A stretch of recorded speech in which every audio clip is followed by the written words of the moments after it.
ఈరోజు పిలవగానే రైతు బంధు మన జిన్నారం మండలంలో రావట్లేదని చెప్పగానే హరీష్ అన్న టైం ఇచ్చి, అదే మేడం గారి గిట టైం ఇచ్చి జిన్నారం మండలం రైతుల మీద ఎంతో ప్రేమతో ఇచ్చినందుకు ప్రత్యేకంగా అందరికీ ధన్యవాదాలు తెలుపుతూ, ఈ యొక్క ప్రభుత్వాన్ని వైఖరితో చూస్తున్నాను.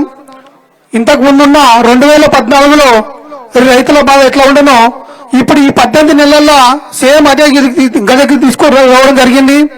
మనం చూసినాం 2014 తర్వాత మన తెలంగాణ ఏర్పడ్డాక 2016-17 సంవత్సరాలలో ఒక సన్న బియ్యం పట్టిస్తే, ఒక రైతు పట్టిస్తే 4000 క్వింటల్ లెక్క అమ్మడం జరిగింది. అదే ఈ దుర్మార్గమైన ప్రభుత్వం వస్తే ఒక బియ్యం గింజ కూడా కొనే నాదులు లేకుడు.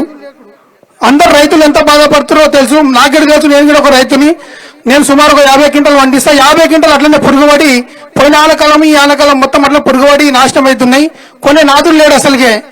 అట్లాంటి ప్రభుత్వం ఉంది. ఈ ప్రభుత్వం వైఖరి పెంచాలంటే మన లోకల్ ఎలక్షన్లు వస్తున్నాయి. లోకల్ ఎలక్షన్లలో గట్టిగా కాంగ్రెస్ నాయకులు ఎవరైనా సరే ఓటు అడగడానికి వస్తే వాళ్ళని గట్టిగా నిలదీయాలి. నిలదీయకపోతే మనం ఇట్లా ఇంకా 3 సంవత్సరాల పరిపాలన ఉన్న 3 సంవత్సరాలలో మనం నిలదీయకపోతే చాలా దారుణంగా, ఇంకా దారుణంగా పడిపోతామని చెప్పి ఈ సభాముఖంగా తెలియజేస్తున్నాను.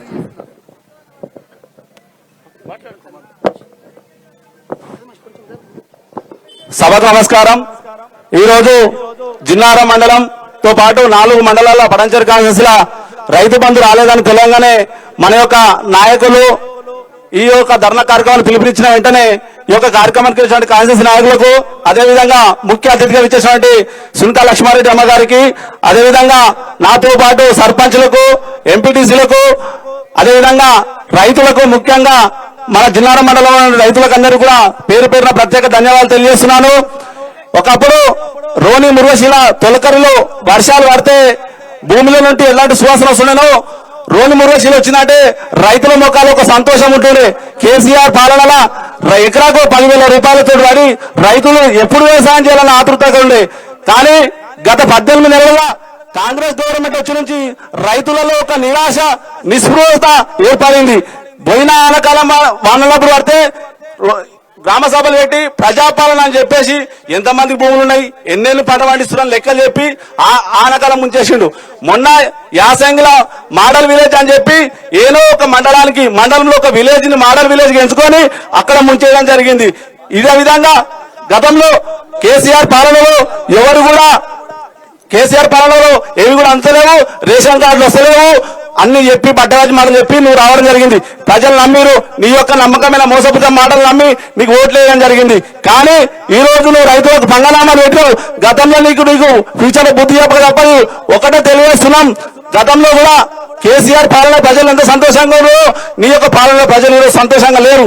మేము ఒకటే ఈ సభ నుంచి కాంగ్రెస్ నాయకులు ఒకటే తెలుస్తున్నాం, జిన్నారం మండలంలో రైతు బంధు వేయాలి అనుకో రేపు స్థానిక ఎలక్షన్లలో మీరు ఊడో చుట్టుకుంటే చెప్పులతో ఒకటే పరిస్థితి వస్తుంది. మీకు ఒకటే డిమాండ్ చేస్తున్నాం, మీకు సీము నెత్తులుంటే జిన్నారం మండలంతో పాటు 4 మండలాల రైతులకు మీరు రైతు బంధు తెప్పించి రేపు ఓట్లు అడగాలి. లేని ఏడగా మీకు చెప్పే దండలతో స్వాగతం పలిచవలసిందని స్థానిక నాయకులు చేస్తున్నాం.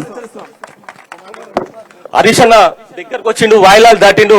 ఇప్పుడు పెద్దలు గౌరవనీయులు మన మెట్టు కుమార్ అన్న మాట్లాడాల్సింది.